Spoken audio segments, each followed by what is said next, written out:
Director of the Madison Public Library Foundation. Thank you for joining us today for our educational workshop on Estate Planning 101. We had some technical glitches with our last workshop, and I apologize that we were not able to record and share that with you, but that's why we're here today, to provide that information and presentation and to allow you an opportunity to ask questions from our experts here today. So we have a moderator with us today who I am going to introduce. She is a wonderful volunteer, has been working with us for about 4 years. Meg Presta-Giacomo is the Vice President of Financial Planning at Baird. She has 20 years of experience in financial consulting and investment planning, and she does that for individuals and families. She is going to be moderating here today, so I'm very proud to introduce Meg.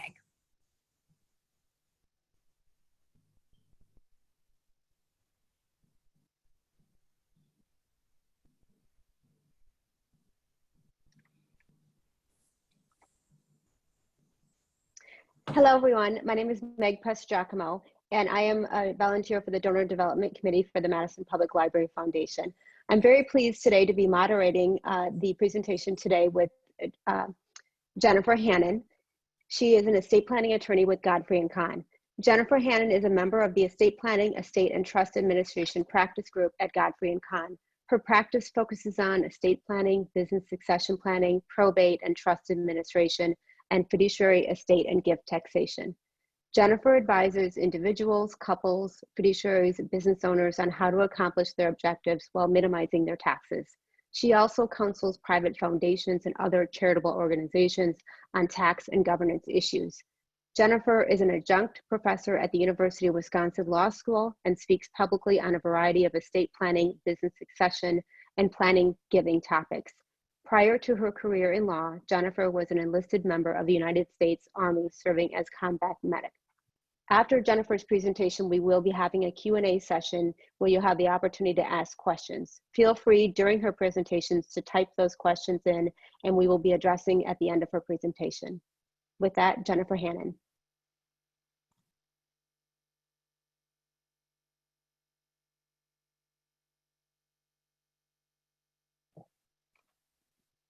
Hi, thanks Meg for the nice introduction. Welcome to what I would affectionately call Estate Planning 101. We're going to talk a little bit today about wills, trusts, the difference between the two, and probate, the basics of federal estate and gift taxation, a little bit about planning for incapacity, recent legislation that's occurred that affects estate planning, and charitable giving. So give me a moment to share my screen with you. There we go. And we will get the PowerPoint started. So as I mentioned, here are our 5 bucket topics today. These are typically what I would refer to in the context of estate planning as a holistic estate plan. We would be taking into consideration all of these factors, as well as, of course, the goals and objectives of the individual client when discussing their estate plan and how to best accomplish it. So let's start with wills, trusts, and probate administration. We'll go through what a will is, what's probate, and what a trust is. So a will is probably the document most people are familiar with. It's simply a legal document that coordinates the distribution of your real and personal property at death.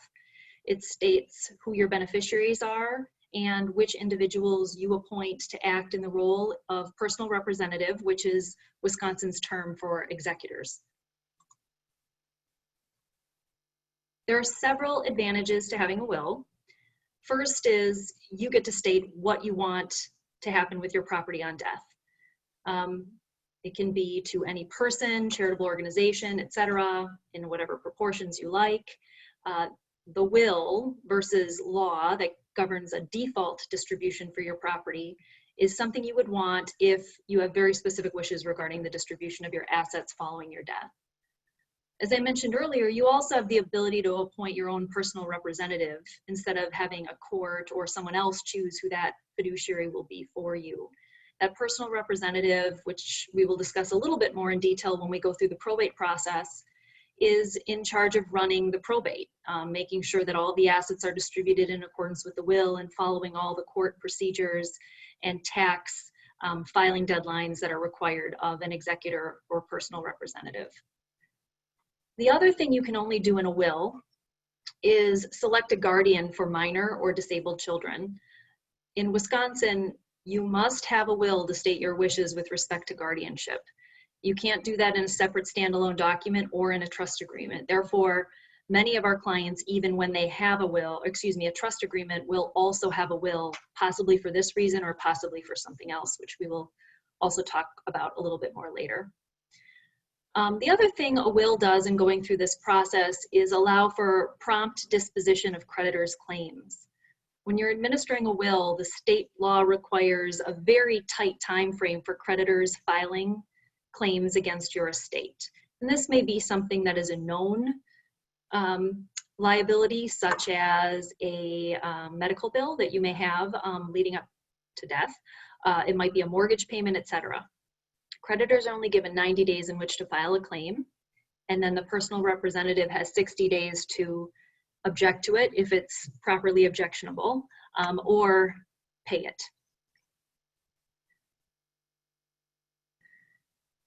For many reasons you can imagine, there are several formalities related to signing a will in order to ensure that the person who is signing it is the person whose property it is and had capacity to do it. So the number one formality is that the testator be legally competent to execute a will. This is someone who is not subject to a mental incapacity and understands the objects of their heirship. So who are their natural heirs? What are their property? And who do they want it to be distributed to? In order to confirm a testator's capacity, making sure that they are competent, 2 witnesses must witness the signing of the will. And they are attesting to the fact that the individual who is signing is somebody who says they're the individual. So they know it to be the individual who says they're signing it, and they believe that person to have capacity to sign the will and not under some, again, mental incapacity. Things to consider about these formalities is, first, anytime a change is made to a will, whether it's to delete something, to add something, to slightly change an amount or a person designated in a will, all those formalities still have to be met. It still must be signed in the presence of 2 witnesses, and the testator, of course, must be competent. You cannot make a change to a will by simply initialing or crossing something off. That will be deemed invalid. So be mindful of that. With respect to signing a will prior to a marriage or divorce, there are certain laws that come into play if you have an old will that you forgot to update following, for instance, a divorce. In that instance, if you've been divorced and your will is pre-divorce, the presumption is that your ex-spouse is no longer a beneficiary under your estate plan. There are ways to rebut that presumption, but for the most part, the ex-spouse is deemed to be deceased for purposes of the distribution of the estate. The other thing you should keep in mind is where to keep your original will. In Wisconsin, as is the case in most states, if you cannot produce an original will, it's deemed to have been revoked.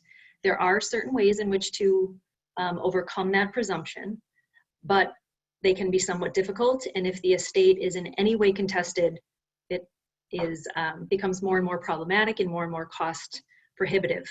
So generally, we recommend keeping the will in a safe place that is waterproof, not subject to fires, or susceptible to fires, and can be easily found following your death. This may be a fireproof or waterproof lockbox in your home or in a family member's home that you trust. It could be a safe deposit box at a local financial institution, but keep in mind that if you do, wherever you put it, make sure that the person who's designated as your executor or personal representative knows where to find it, and if it's a lockbox or something with a combination, how to get into it. So what happens if an individual dies without a will? There are several statutes under Wisconsin law that have essentially default provisions that create a will for you if you do not have one yourself. This slide kind of goes through what those provisions are. When you die without a will, it's referred to as dying intestate. So intestacy laws apply when you die without a will. If there's a surviving spouse, and there are no children from a prior marriage, generally all of the assets will go to the surviving spouse.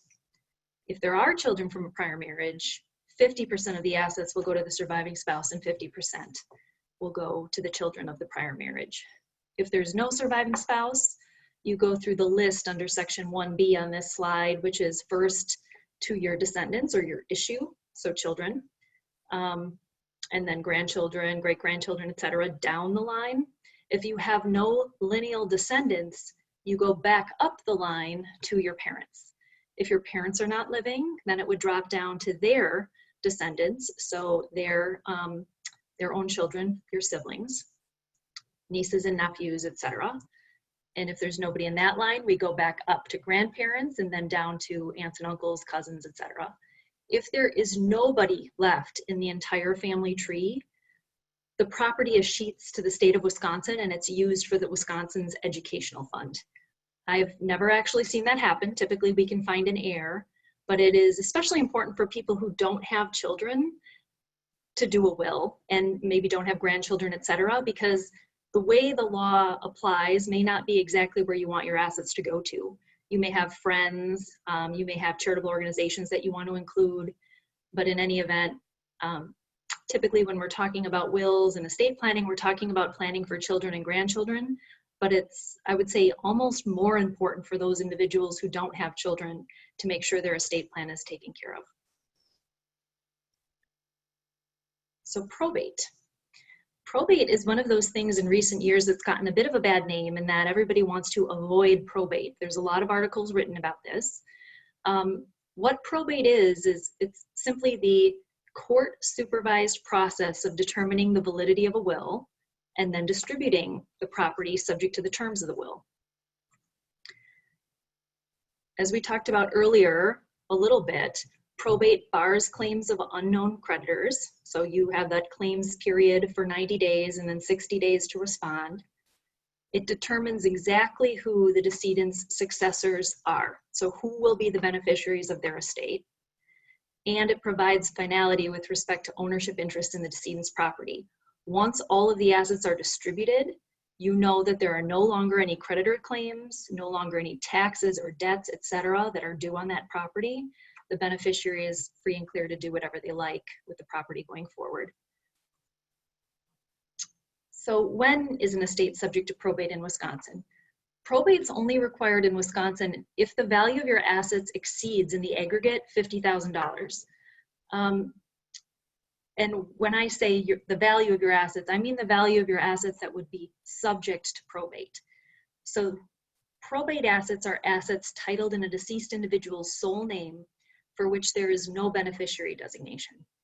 So this might be a bank account in the sole name that doesn't have a pay on death beneficiary designation.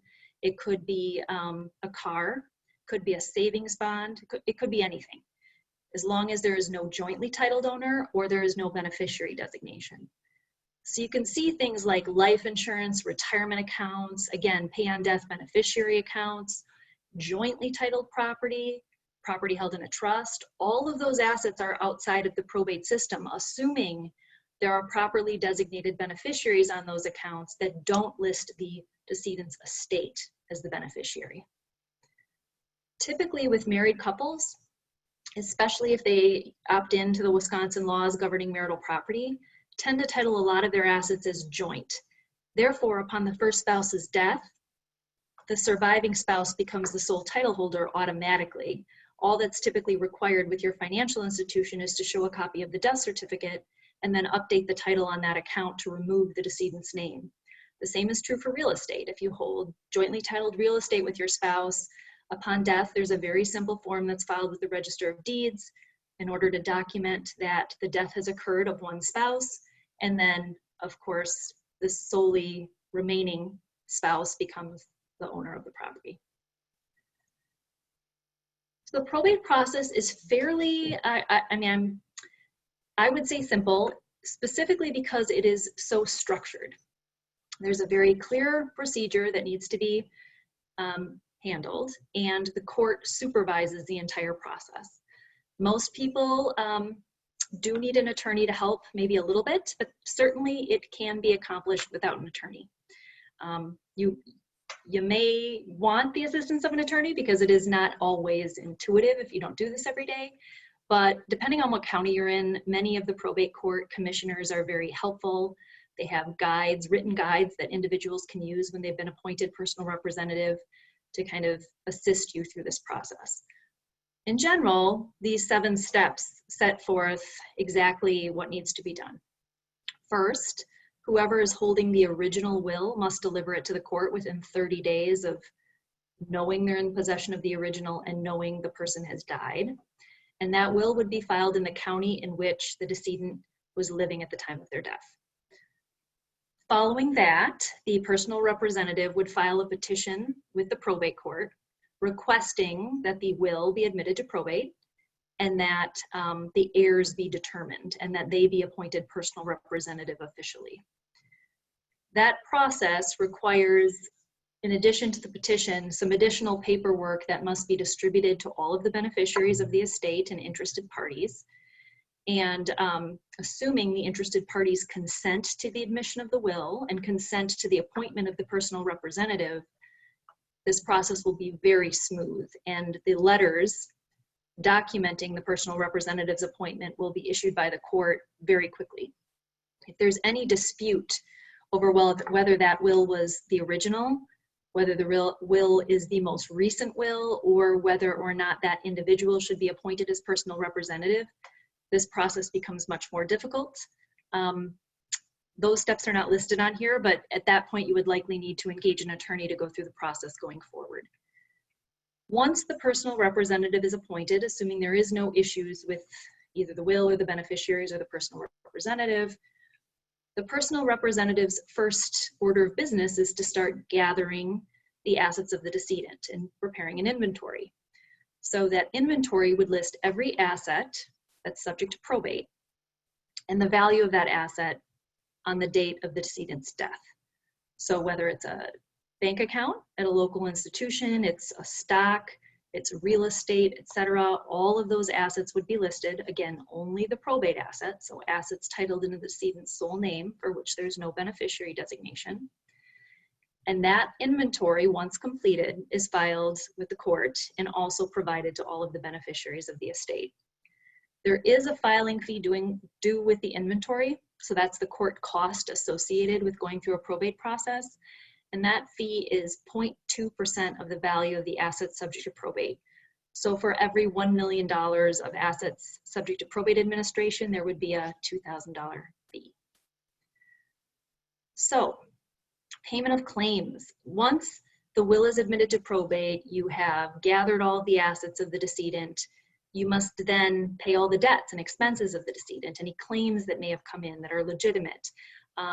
File the final tax returns of the decedent. So that may be their final personal income tax returns typically. If there is a surviving spouse, the surviving spouse in the year of death can continue to file a joint return. So that would be covered. If there is no surviving spouse, of course, the personal representative would be signing the return as the fiduciary and completing that return with an accountant if you'd like. You certainly don't have to do that on your own. The other tax returns the personal representative may have to take care of is the estate's tax return. So when an individual dies, their social security number, tax identification number terminates the day of their death. From the date following their death forward, any income generated on the decedent's accounts is taxed to the estate. So the estate must file its own set of income tax returns. We call those fiduciary income tax returns. If there is income from the date of death through the date of final distribution to the beneficiaries. This may be, for instance, some dividends that were issued after the date of death to stock that was owned in the decedent's name. It may include just straight up interest on a bank account that was collecting interest. It may be the sale of a real estate because the decedent owned real estate, now you had to sell it, so now you have to report that on a tax return. So all of those things would come into play. Of course, number 6, which is listed on here, is a final account to the beneficiaries. While the personal representative is acting as personal representative, as we mentioned, they first file an inventory and prepare and file an inventory, and that is their starting point for the accounting going forward. So on that date of death, they take all of the assets that are owned in the probate and in the estate, and then they account for what comes in and out, whether it's interest income on a bank account or an expense paid, whether it was a debt incurred prior to death, a tax bill, expenses of the administration itself, for instance, the probate court fees, etc.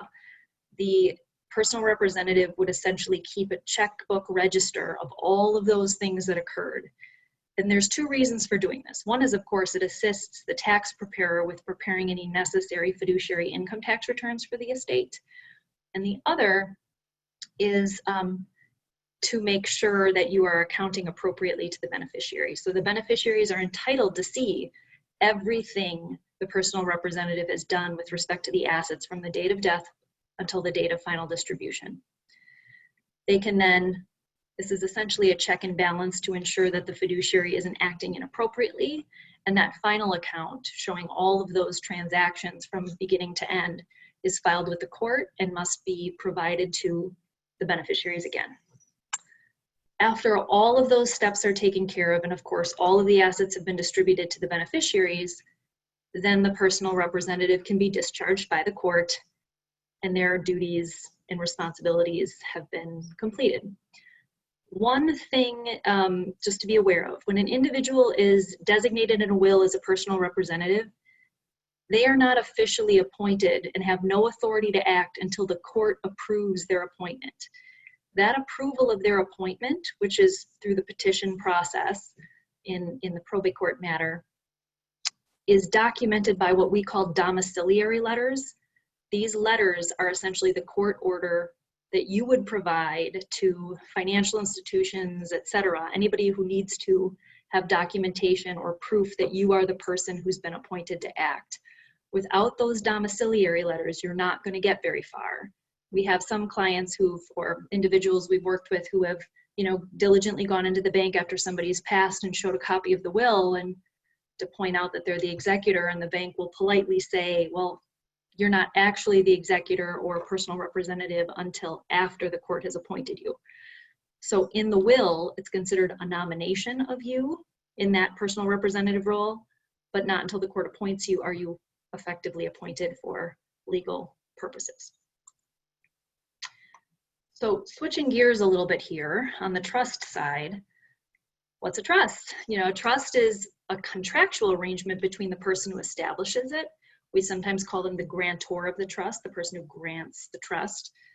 Other times they're called the settlor of the trust, and the person who's authorized to manage the trust property. That person is typically called the trustee. The trust agreement sets forth all the powers and duties of the trustee and then designates the beneficiary of the assets. There are generally two types of trusts. One's a revocable trust and one's an irrevocable trust. We're going to talk about revocable trusts today because those are what we would talk about in terms of distributing your assets at death. Irrevocable trusts are typically used for sophisticated gifting techniques to remove assets from your estate for tax purposes. So that's a little bit more of it's a 201 course instead of a 101 course, I would say. But just be aware of that. So revocable trusts are what we're going to talk about today. Revocable trusts are, as based on the name, as you can imagine, revocable, amendable by the person who creates them during their lifetime. They can put assets in, take assets out during lifetime if they wish. If they don't do anything during their lifetime, typically the assets come into the trust at death, and then the assets are distributed pursuant to the terms of the trust. While the trust is in existence during someone's lifetime, it's considered a disregarded entity for tax purposes. What that means is, while you have a trust in place, even if you put assets in it during your lifetime, those assets, to the extent there is income tax consequences, dividends, interest, etc., capital gain, all of those are still reported to your personal Social Security number and reported on your personal income tax return. So there's not a separate tax return for revocable trusts while the person who created it is still living. So why might you want to use a trust instead of a will? It essentially can accomplish the same thing, right? It distributes your assets following your death. There's a few benefits that people have glommed onto in recent years. Number one is privacy. As we talked about earlier, there are many things that need to be filed with the probate court following your death when you're going through a probate proceeding. which includes a valuation of all of the assets you owned on death, who all your beneficiaries are, and accounting of all of the debts, expenses, etc. of your estate. All of that's a matter of public record because it's filed with the court. There are many people who don't like that, and are very concerned about privacy, especially in recent years when cybersecurity is so prevalent in people's minds. So if you use a trust, none of those documents are ever filed with the court. It is a private contract between the person who created the trust and the trustee, and the beneficiaries who can enforce the trust if they believe the trustee is breaching some kind of duty to them. So privacy is a big one. Nothing needs to be filed with the court, therefore nobody will know the value of your assets, nobody will know if you disinherited one of your children or left an oddball gift to somebody. All of that's private. The other thing is, which follows along in terms of privacy, is minimizing the court's involvement. You don't have to get the court involved. Many people prefer not to. And this is because there are typically additional expenses and fees associated with it. And with a trust, you can not only minimize the court involvement, but oftentimes completely eliminate the need for a probate. So in that instance, you may be paying a little bit more on the front end to create a trust, but you are streamlining the distribution and administration of your estate following your death, which tends to lead to some cost savings there, both in terms of legal fees and court costs. Now, of course, those savings don't necessarily benefit the person who passed. They will benefit their beneficiaries, but it also may provide a little bit more efficient administration of the trust without the court's involvement. Now, on the opposite side of that, some people do appreciate the court's involvement because there is a third-party overseer making sure no one's taking advantage of the situation. So it's just, there's not a right or wrong, it's just a matter of personal preference for you as to whether you like that court involvement and are willing to pay an extra fee to have it, or if you trust the people you're appointing in these roles to administer your estate, and therefore you feel that that extra expense is not necessary. And the fourth, potentially avoiding probate entirely, and number three, avoiding ancillary probate relates to owning real estate in more than one state. So real estate is a unique asset that, of course, is physically located on the land in which the real estate is located. So in that instance, anytime you own real estate in a state, you go through a probate in that state unless it's in a trust or it's jointly titled. So if you own real estate in multiple states, it may be worth considering creating a trust to hold those parcels of real estate so that upon the death of either you, or if you have a spouse, your spouse, there is not a probate in multiple states that you have to cover.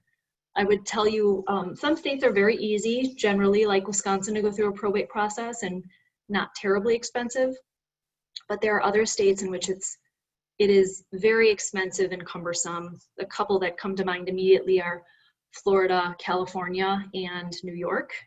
So, and there are others as well that are, more or less difficult than Wisconsin. But keeping in mind that if you have real estate in multiple states, it might be worth creating a trust to avoid probate in all of those states.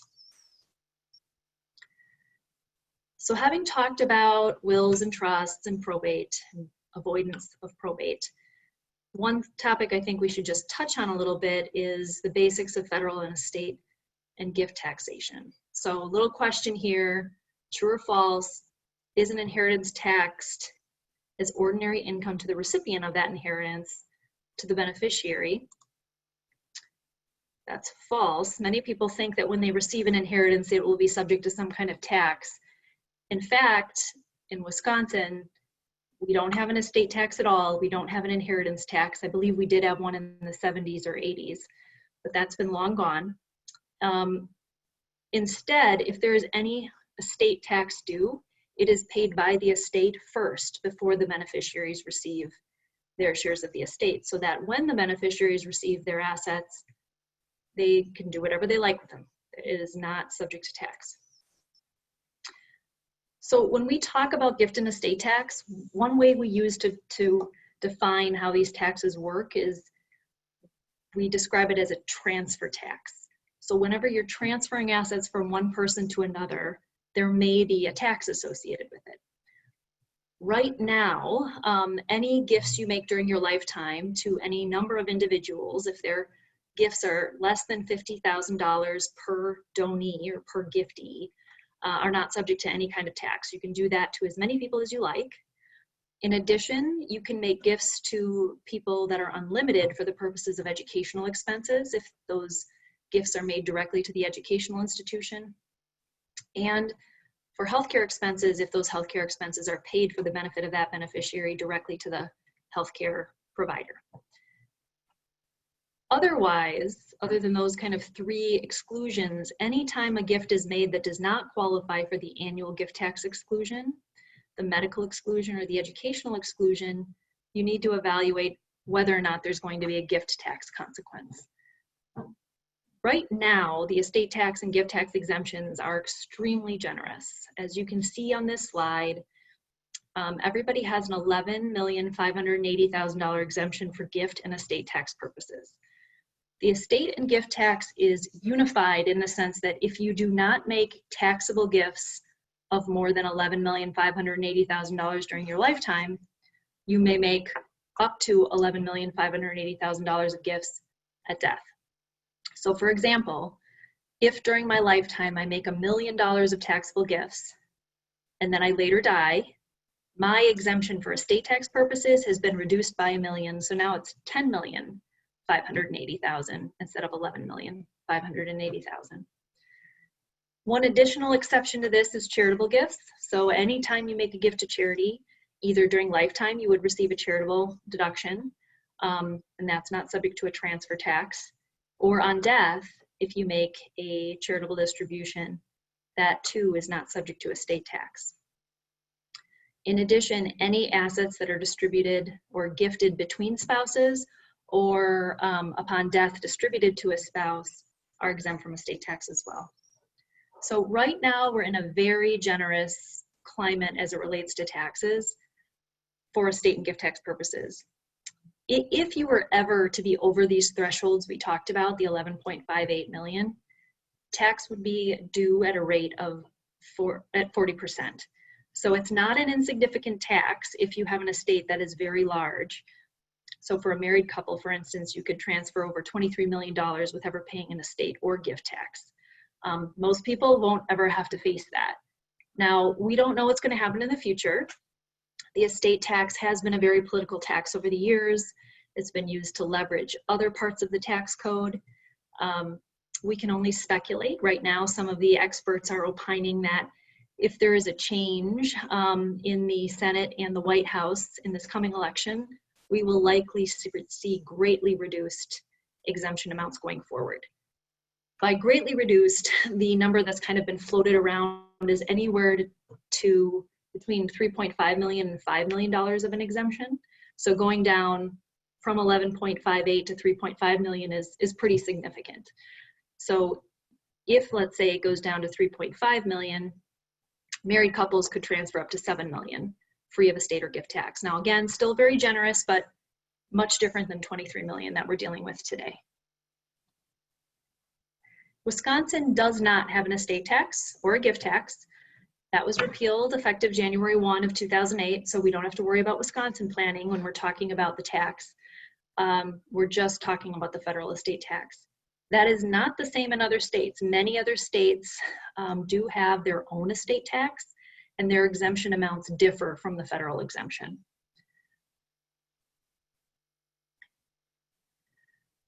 So when we're talking about like what's included in a taxable estate versus excluded, generally everything you own at the time of your death is included in your estate for purposes of determining whether or not you get over that 11.58 million threshold. Any property owned in your individual name, any jointly owned property, of course you would only report 1/2 of the jointly owned property. Life insurance proceeds, that one is sometimes very surprising to people because it does not generate an income tax, but it is included for purposes of determining estate tax liability. And retirement accounts. So again, retirement accounts and life insurance oftentimes are two of the largest buckets of assets for individuals these days. So keep in mind that those are all included when we're talking about what the value of your estate is for tax purposes. The assets that are exempt from your gross estate are trusts, generally created by third parties. So you can't create a trust for yourself and say it's exempt. But if, for instance, a parent has created a trust for you, oftentimes those trusts are exempt from estate tax in your personal estates. Generally, when we're talking about values here, as noted at the bottom of the slide, we have to determine what the fair market value of assets is on the date of death. So that's the magic date in which we're valuing these assets and determining what tax liability may be incurred. So after that, just little tutorial on taxes, I'm going to skip to planning for incapacity. Whenever we're talking with our clients about estate planning, typically, most of the discussion focuses on what happens at death with my assets, making sure everything's titled appropriately, beneficiary designations are done appropriately. But one other thing we always need to consider is what happens if I become incapacitated? So I'm living, but I'm now no longer able to manage my own healthcare decisions or my own financial decisions. So when we're meeting with our clients, we're also talking to them about getting things like healthcare powers of attorney in place and financial powers of attorney. There are 4 documents that tend to be the most talked about when we're having these conversations. First is the power of attorney for healthcare. So in that document, you can appoint an individual as your healthcare agent to make healthcare decisions for you if 2 physicians determined you are unable to make those decisions yourself. So of course, as long as you're able to make decisions, you can. But if at some point 2 physicians have determined you're essentially incapacitated and no longer able to make them, the individual designated in your power of attorney for healthcare can begin to make those decisions for you. Very important to talk to whoever you're appointing in that role as to what your healthcare wishes are, if you have any limitations on what you'd like to have happen to you or any treatments you would like or not like to have happen to you. Very important that you're having those conversations with that person so they know what to do when the time comes. Another healthcare document is, we call it a living will, although Wisconsin, we refer to it as a living will, but Wisconsin actually calls it a declaration to healthcare professionals. This, I typically tell my clients, it's a bit of a qualifier for the healthcare power of attorney. The healthcare power of attorney, as we talked about, allows you to appoint an individual to make choices for you. The declaration states what your healthcare wishes are in 3 very specific instances only. The first is, if you have a terminal condition, do you want feeding tubes used, yes or no? The second is, if you are in a persistent vegetative state, do you want life-sustaining procedures used, yes or no? And the third is, if in a persistent vegetative state, do you want feeding tubes used? So as you can see or gather, that document is meant for end-of-life stage care. Again, 2 physicians have determined you can't make your own decisions. They've determined you either have a persistent vegetative state, which in Wisconsin is defined as no brain activity and no brain activity will regenerate, and a terminal condition, which is in Wisconsin defined as incurable illness or disease for which death is imminent. So again, those are very, very specific circumstances. Your agent under a healthcare power of attorney can override the declaration to healthcare professionals. Generally they don't, but they could if there were some facts that were a little fuzzy that made them think they should not comply with that declaration. So again, picking a healthcare agent you trust is very important. Third is a do not resuscitate order. This one, I mean, everybody is kind of familiar with what this is, but you may not be familiar that in Wisconsin, this can only be accomplished through a physician. This is not something a lawyer can do for you. You have to actually go through a counseling session with a physician before they will order a do not resuscitate. So that's something, if you're interested in and you meet the qualifications as a qualified patient, which means death is imminent essentially and irreversible, will a physician order that in Wisconsin? Finally, in terms of incapacity, financial incapacity can also exist. So Making sure you're appointing somebody who can take care of your day-to-day finances, your bill payment, making sure your taxes are paid, your mortgage is paid, rent, whatever it may be. That's the person who would handle, the financial agent, your attorney, in fact, would handle those types of decisions. The individual you appoint as your healthcare agent and the individual you appoint as your financial agent do not need to be the same person.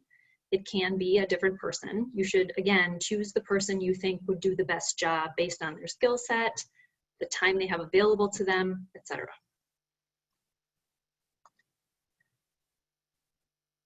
This goes into a little bit more about powers of attorney for finances, in that there are two different kinds. One is a durable power of attorney. So the second you sign it, it becomes operative.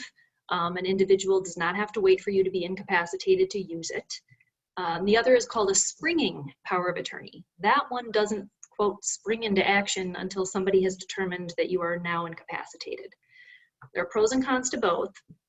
I will tell you that most individuals choose the durable power of attorney instead of the springing power of attorney, because as you can imagine, a legal incapacity is something that requires typically a court to order, and a legal incapacity is something that is very severe, versus maybe just a little bit of diminished capacity. For instance, somebody is starting to slide a little bit of dementia. That doesn't mean they're legally incapacitated, so they could still manage their affairs on their own legally, even though maybe they shouldn't be. So we often talk with our clients about whether or not, well, first of all, you should be always appointing somebody who you trust in that role, but also then having somebody who could recognize the signs of maybe a declining capacity and step in and assist where necessary, instead of waiting for a determination of incompetency. But that's a discussion you would have with your attorney to figure out what is more appropriate for you and your family. Skipping to now our fourth topic, recent legislation. Many of you have probably seen a flurry of things regarding the Secure Act or the CARES Act. I just have a couple of bullet points here as it relates to estate planning. These acts were extremely comprehensive. One put into place at 2019, the other, the CARES Act, put into place after COVID started ravaging the country. So we have the Secure Act, which did a few things here that I think are appropriate for our conversation today. One is it repealed the maximum age for traditional IRA contributions. So now people can continue to make contributions to their IRA regardless of their age. It used to be 70 and a half. The other is it increased the RMD age, required minimum distribution age, for retirement accounts to 72. Again, that used to be 70 and a half. So you have a couple more years to allow your retirement account to grow before you're required to pull it out if you want to wait. And the other, and this one got a lot of press and coverage, was inherited IRA distributions generally now must be taken out over 10 years. It used to be that if you designated a child, for instance, as the beneficiary of your IRA, that child could structure the distribution of that IRA over the course of his or her life expectancy. Now, generally, there are some exceptions to this, but generally you must distribute it within 10 years. So we've lost the ability to essentially stretch that IRA out for inherited IRA purposes. So keep that in mind as you're managing your beneficiary designations for your retirement accounts. So after the Secure Act was put in place at the end of 2019, beginning of 2020, then we got the CARES Act. And again, this was designed as a coronavirus relief package. There are four things here that I think are notable for our purposes of our conversation. One is qualified participants can now, like if you have a COVID-related reason, can now take distributions out from tax-advantaged retirement plans without penalty, up to $100,000. The other is there's a suspension of the mandatory 20% withholding requirement for early distributions from workplace retirement plans like 401ks, 403bs, etc. So keep that in mind. There's a suspension of RMDs completely for 2020. So for those of you who are required to take required minimum distributions, you can skip that this year if you like. And then we've increased charitable deductions under the CARES Act to encourage charitable contributions, knowing that many charities are now losing some of their donors because their donors are losing some of their income, and also trying to encourage people to give what they can, because a lot of these charitable organizations are picking up some slack that the government can't. So that's a good segue to, our last topic, which is charitable giving. As many of you I'm sure know, there are two different primary deductions related to charitable planning. One is an income tax deduction. So if you make a gift during your lifetime, you receive an income tax deduction for the gift. The second is an estate tax deduction. So if you make a gift at death, it reduces the value of your estate for estate tax purposes. The income tax deduction has certain limitations on it based on your adjusted gross income, depending on what type of charity you give it to, what type of asset you give it to. Generally, and I will get to this in a minute, it used to be a 60% contribution limit. 60% of your adjusted gross income could be deducted for purposes of the charitable income tax deduction. That has been increased to 100% for this year pursuant to the CARES Act. So if you wanted to give 100% of your adjusted gross income, you would get a full deduction for that.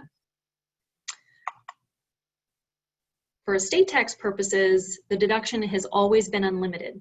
So if you had a $1 billion estate and you gave $1 billion to charity, every single dime would be, exempt from estate tax because every single dime went to charity. So that has always been unlimited. So talking a little bit about gift strategies post-death, when we're thinking about if we're interested in giving assets to charity, what are the best assets to give? Might be life insurance. It's certainly easy to do because all you have to do is designate the charitable organizations of your choosing as the beneficiary. Doesn't require a change to your estate plan, like meaning your will or your trust agreement. It's just a change with your financial institution, life insurance company that holds that policy. It can be a percentage, it can be all of it, however you choose. The other one that's very popular is tax-deferred retirement benefits. So 401ks, 403bs, IRAs, et cetera, all of those things. Not Roths necessarily, because Roths don't have an income tax component, but the reason these are beneficial is because a charitable organization, a public charity, doesn't pay income tax. So if your goal is to give $10,000 to a charitable organization on your death, and you have enough in your IRA to do so, you can designate $10,000 to go to that charitable organization, and that charitable organization will get every single dime. On the other hand, that $10,000 IRA went to a child or a friend or even a spouse, that $10,000 would be subject to income tax on that individual beneficiary's income tax return. So again, you get a little bit more bang for your buck with charities in that respect. And then you are essentially reducing the income tax liability of that particular account. So that can be useful to some folks. The other is just an outright distribution of property, specific bequest, maybe of real estate or of cash or of stock, whatever it may be. That's something that would typically go in your estate plan. And again, the estate tax charitable deduction is unlimited, and it equals the fair market value of the asset donated to the charitable organization as of the date of death. Now, if you're thinking of gifting strategies during your lifetime, there's a slightly different focus here from an income tax standpoint. So first is, I'm going to jump to point 3. As I mentioned earlier, taxpayers who itemize deductions may deduct cash contributions to charity in an amount up to 100% of their adjusted gross income in 2020. That used to be 60%. So you get a much larger deduction this year if you choose to make a much larger contribution. In addition, though, it used to be you could only get the benefit of the charitable deduction if you itemized on your personal income tax returns, your deductions. Now, pursuant to the CARES Act, you can get up to a $300 deduction even if you don't itemize for contributions to charity. So something to keep in mind. So when we're talking about the types of assets to give during lifetime, many people consider appreciated stock or real estate. So this is a stock maybe you purchased for $100 20 years ago, and now it's worth $1,000. And so if you were to sell that stock, you'd get a $900 gain that you'd report on your personal income tax return. If instead you donate that now $1,000 worth of stock to a charity, you get a $1,000 deduction, and they can sell it, and because they're not subject to tax, get the full $1,000 that they can then invest in the programs, et cetera, of that charitable organization. The other is charitable rollovers. This is also kind of a nice little trick for income tax purposes, in that donors who are at least 70 and a half years old and have a requirement to withdraw their RMD, that's of course going to change to 72, may instead direct up to $100,000 of that RMD to a charitable, one or more charitable organizations. To the extent you do that, you will not receive a 1099-R for that up to $100,000. Instead, it'll just go out to the charity and not be reported on your personal income tax returns at all. So while you don't get a deduction, you also don't have to report the income. So it's something to consider as well.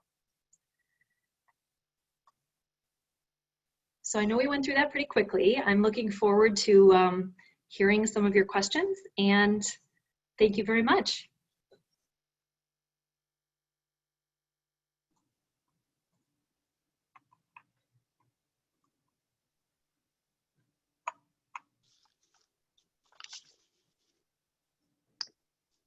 Thank you, Jennifer. That was a great presentation and very informative. We do have some time for questions, and I will say we have about 15 minutes. So we've got several in the Q&A box, and we will get to as many as we can today. If you do have questions, you can go ahead and enter those in the Q&A, and we will get to those as we can. Also, we will be sending out the presentation to all of you that have attended live, so be watching for that in your inbox. The first question is regard to charitable planning. If a traditional IRA is designated in a will to be donated to charity upon the owner's death, who pays the taxes and how are they assessed?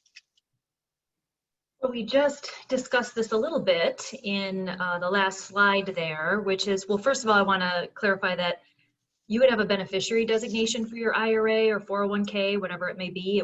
You wouldn't designate your IRA beneficiary designation in your will. You would have a separate beneficiary designation for that. So that's important that that's taken care of appropriately. But assuming that you designate a charitable organization as the beneficiary, the charitable organization will collect the assets, and presumably the non or tax exempt entity will not pay any tax related to it. So again, the charity would get all $10,000 instead of $10,000 less whatever income tax consequence may be. So they would get every single dollar. Great, thanks, Jennifer. Here's another one. My husband and I have a marital agreement that separates our income and assets. How do I ensure my home goes to my 2 adult children, and if he survives me, still get him the right to live there? Would using a trust help me accomplish my goals? Yes. The short answer is yes. That's the perfect reason to use a trust, to ensure that the real estate is held in a vehicle for which, for instance, if the surviving spouse in this case couldn't sell that asset but could remain living in there, in the house with a trustee who is, allowing them to continue living there. There may be some provisions in the trust related to who pays the taxes. For instance, does the surviving spouse pay taxes, utilities, etc., or is that something the trust would cover? But it is the perfect vehicle to use, especially for relationships in which you're trying to protect property for prior children from a prior relationship. Great. Next question. Is there a presumption that a spouse is a beneficiary if the testator marries after the will is done and doesn't change it? Yes, although I will say this is complicated in terms of the answer, in that, yes, the spouse does become a beneficiary of the will, but there is a complicated set of statutes that states exactly what the surviving spouse will receive if there are children from a prior marriage. So it is always important when you get remarried to update those estate planning documents, because the defaults contained in the state statutes may not actually be what you want to have happen. Great. Next question. Typically, when in the process, does the court send out the domiciliary letters where they officially authorize the personal representative to begin? So this depends. In short, as soon as you complete all the relevant paperwork with the probate court, they immediately issue the domiciliary letters. So it's, if you're handing in all the paperwork on one day, you will typically get the domiciliary letters back either that day or the next business day. It's very quick. It just depends on how quickly it takes you to get all the paperwork in order and filed. Wonderful. Next question. What are the advantages or disadvantages of naming your trust as the beneficiary of financial accounts? Specifically, tax implications for Roth versus non-Roth accounts, with the possibility of dividing out gains for taxable accounts via a K-1. So I think this must be an accountant asking this question, or somebody who knows a little bit about tax. It's a great question. It's a complicated answer in that generally trusts are deemed to be the least tax efficient vehicle to receive a retirement account that has an income tax consequence. For Roth IRAs, of course, that's not an issue because there's no income tax. But for traditional IRAs, 401ks, etc., trusts hit the highest income tax rate at about $12,500 of income, whereas individuals don't hit the highest income tax rate until much, much later, $300,000, $400,000. So oftentimes it's not a tax advantaged way to get a retirement account to family members by going through a trust. Those are one of the things that we would talk with our clients about based on how large their account is, who their beneficiaries are, whether a trust makes more sense, and whether or not they're willing to accept the additional tax consequence by naming the trust. This next question is a great question. It's actually something that I often see and hear of. As people age and their mental capacity declines, assuming you have a previously made provisions for naming healthcare and financial power of attorneys and personal representatives, what steps should you take to be assured that someone does not coerce you into changing long-established representatives related to a trust? I know of many, many cases where this has happened. It has always been a family member or members who would assume would be trusted, and it destroys families. What are the best practices to avoid this from happening? This is a great question, and unfortunately there's not a fantastic answer in that there's always a risk that the person you choose turns out to be not as trustworthy as you thought they would. The only way around that would be possibly appointing a non-family member who is a professional and is subject to other liability associated with any kind of misdeeds, such as a lawyer who would be subject to a malpractice claim or something like that. We often deal with individuals who are, as I mentioned during the presentation, sliding into incapacity. It doesn't always happen overnight. So there's some window of time in which somebody can step into this role and possibly influence an individual when their capacity isn't 100%, but it's not technically legal, a legal incapacity. Having good relationships with your financial advisors, with your attorneys, accountants, etc., so somebody can raise the red flag as soon as something happens is important. And also working, having your assets set up in such a way, it might be a trust with a corporate trustee or, again, a financial person managing that trust that doesn't have any personal incentive to, or any conflict of interest in managing that property may be the most appropriate, because again, they could sound the alarms with the family if they believe something is off. Great. Okay, we're getting lots of good questions, so I'll try to get to as many as possible. Here's, I think, a short answer one, but a good one. Pay upon death bank account. If a beneficiary is designated, do those accounts still go through probate? They do not. Really easy one. If you do a POD account and you have a child, for instance, designated, that goes right to the child after they file the claims paperwork, no probate. Okay. Another, I think, brief one. I plan to pay $30,000 for my son's tuition. Should I pay to the school or him? And what is the difference with tax? Definitely pay right to the school for two reasons. One, then you make sure his tuition gets paid. And two, it avoids the annual exclusion for gift tax purposes, which is only $15,000 a year.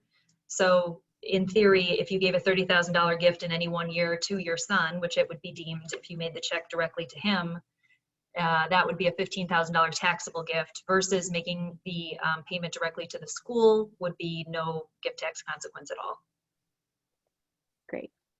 In Wisconsin, does the personal representative have a deadline to disperse assets of the deceased? What can be done if the personal representative isn't dispersing assets, say within 3 years? There is no hard deadline for closing an estate. In Wisconsin, the goal is to close an estate in 1 year, but I will tell you that that goal is unrealistic based on many tax filing deadlines. It's more likely that it will be 2 years.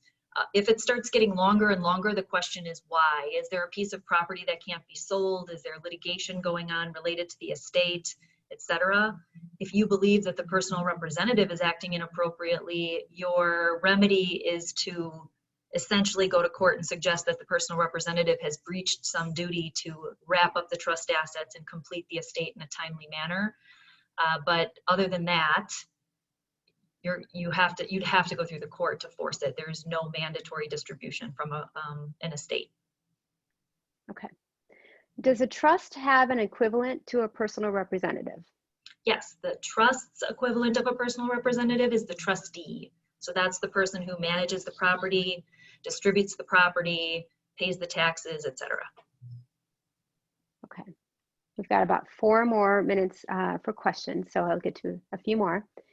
Is the charitable rollover program still approved annually by the legislature?